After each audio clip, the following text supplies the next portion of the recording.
This is an Excalibur Micro 340 takedown crossbow. And what I want to demonstrate is how important it is to test the broadheads you plan to use in the field. Now, like most people, everyone sets their crossbow up. They're going to use field points initially to get their scope dialed in.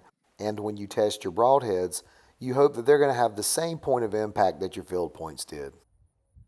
I'm going to take a shot at 40 yards and just verify that the field point is hitting exactly where it's supposed to be hitting. And it is. I'm going to do a simultaneous comparison with this R26, doing the same thing, shooting a couple of field points and verifying a group at 40 yards. And the Raven R26 is grouping very nice at 40 yards with field points. I've been testing these imitation G5 broadheads. They come in a 6-pack. Now the Raven R26 will shoot these very well. And you can see here with this shot, I'm getting very acceptable accuracy at 40 yards. I know that the Excalibur is shooting very well at 40 yards with the field point, as confirmed by this second shot. Now I'm going to shoot the Excalibur with the G5 imitation and see what kind of accuracy we get. I was aiming for the center black dot, so when the arrow went in the dirt, I fully assumed it was something I did, so I lined up shot number 2 and got almost the exact same result.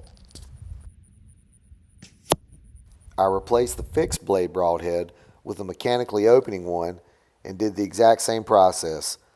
Lined the shot right up in the center black dot and made the shot.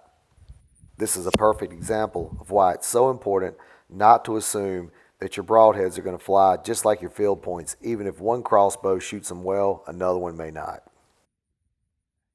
Looking at the characteristics of these two bows, the Raven R26 and the Excalibur Micro 340 takedown, the Raven R26 shoots an arrow that's a little bit more than 20 inches long and is a little bit more than 400 grains and going about 400 feet a second.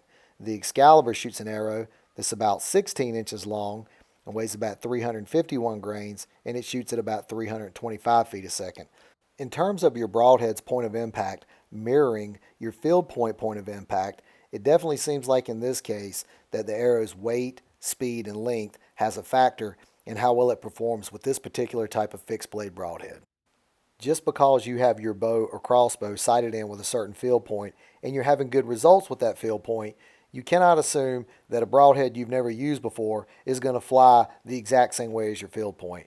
So make sure you get out to the range and check that broadhead before you go hunting.